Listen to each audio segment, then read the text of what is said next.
I realized today that my first love was radio, not video. Um, yeah, what I do was designed for radio, I think. I hate looking at myself. Anyways, Insta. We have to do the video this way because Insta, you have to. I don't have the bracket for the fucking phone to hold it up that way, man. And my phone's huge. Bracket doesn't stretch that far. I got to get a new bracket, okay? Anyways, Insta. I wasn't really planning on doing Insta Live or whatever, but I tried it out just to see what would happen, to see if the mics would work, because the audio quality's pretty important to me. Anyway. So I think I'm just going to stick to uploading it. I got 15 minutes, I think. And I got an hour if I go live on Insta. So maybe we'll do some more live stuff once we get rolling. I was talking about whether or not I should integrate I've got a couple of businesses, right? I've got Team Niagara, I've got Nature's Hemp, I've got Jim Fannon Show. Sometimes I got some politics and now commission coach and stuff like that. And do I just run everything through one account? Because I do have a couple different accounts. Like for Twitter, I got a separate account for everything. And I work them.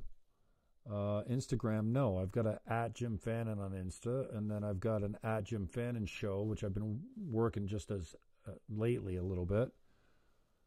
Because I like the engagement on, I don't know. I just like Insta as a better platform. Facebook's too snipey and too weak.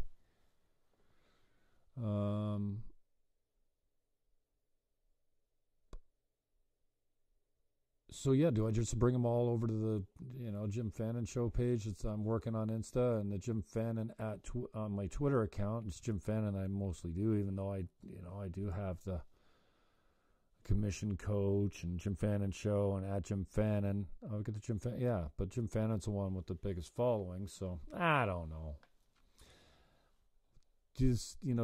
Should they be separate? Do you just mash everything together? Like on my YouTube channel, I put commission coach ads up there now because I want to sell it.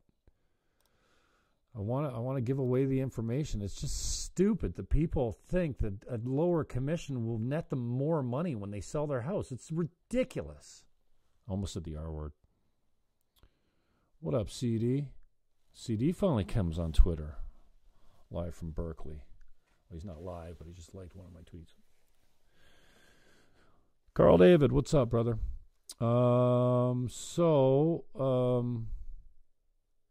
Yeah, just false narratives. This urban legend, this lie, this idea that if I save on commission, if I get a lower commission, I'm gonna put more money in my pocket. It's just not true.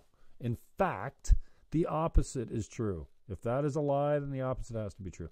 If a discounted commission hurts you financially because everyone else is offering a better rate and it puts you at a disadvantage with some of the agents, let's say, not maybe all of them, but let's face it, if you pay them better, sometimes they work harder for you. If they don't, then renegotiate your commission before you accept an offer. That's when you have leverage, sellers.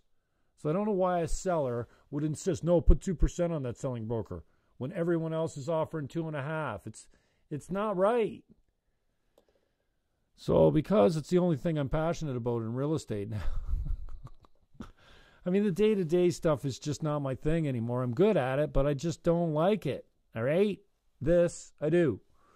So I'm happy to come to your office, to do it by phone, to drop into your little conference and give you a half an hour. I can stretch this, and it's easily an hour conversation with a real estate agent. No problem. But really, it's 20 minutes. I mean, it's 20 minutes. The conversation is 20 minutes with my clients. It's just showing them how things work. And if you ask them the question of, would you pay 4% for full pop? They're already paying 2.5% or whatever it is. 3.5%, 4. I use 4. Would you pay 4% to get full pop? To another agent, not me. You still got to take care of me. We know how the commission works. If they're at 2.5% and you say, hey, Mr. and Mrs. Seller, would you pay 4 points, 4% to the buyer broker that's not me. If it's me, I'll give you a deal. But if it's not me, would you offer 4% to the selling broker for list price?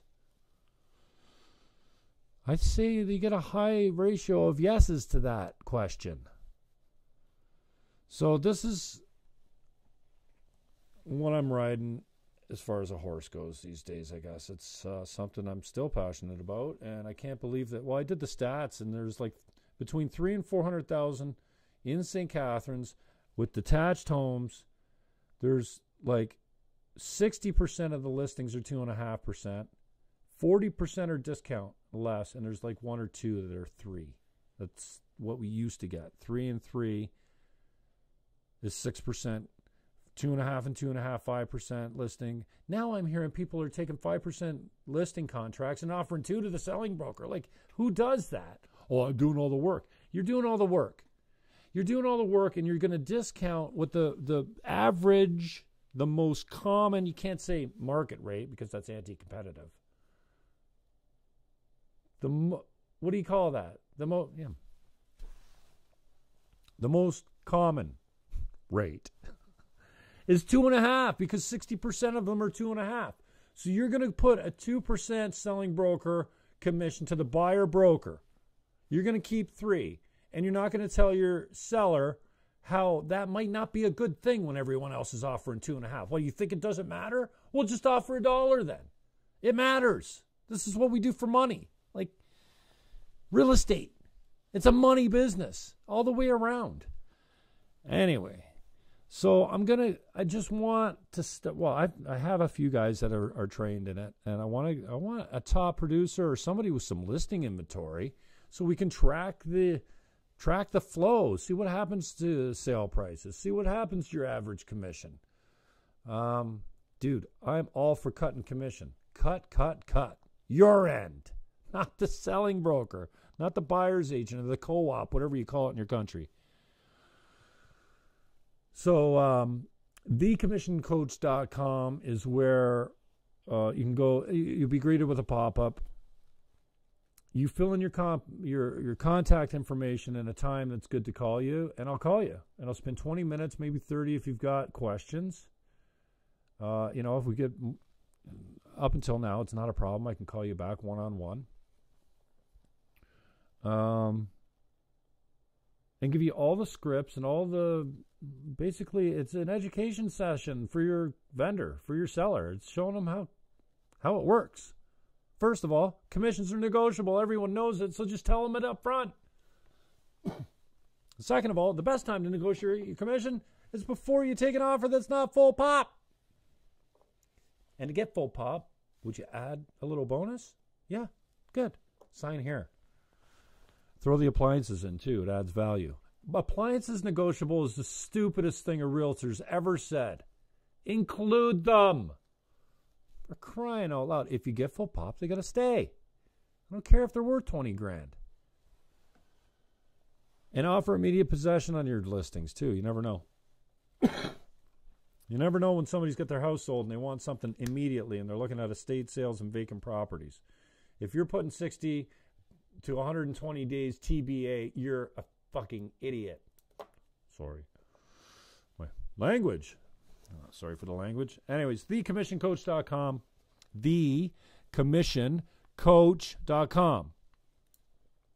Go there, fill out the information. I'll call you back and give you all the information that you need to convert your whole listing inventory over to 4% to selling. Oh, hey, next video, I'm going to talk about what the buyer says when he looks at your feature sheet at open house and goes, hey, what's 4% to SB? This is a killer close. Well, that's how much we pay your agent if you bring him in on the deal. Next time on thecommissioncoach.com for sellers, for agents, and for trainers that think it's anti-competitive to talk about this with their customers. The customers that pay you $500, $600 American a month to stay accountable to you, and you won't coach them on commission. No one is talking about commission in the real estate industry. No one.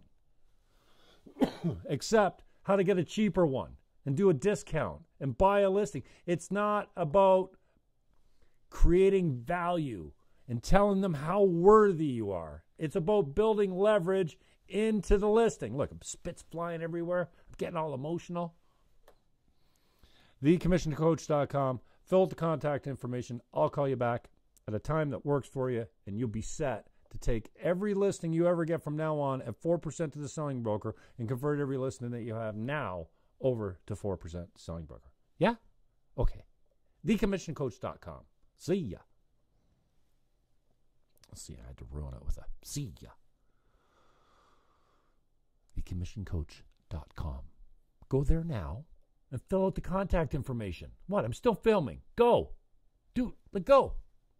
You can do it while you're still here. I'm watching.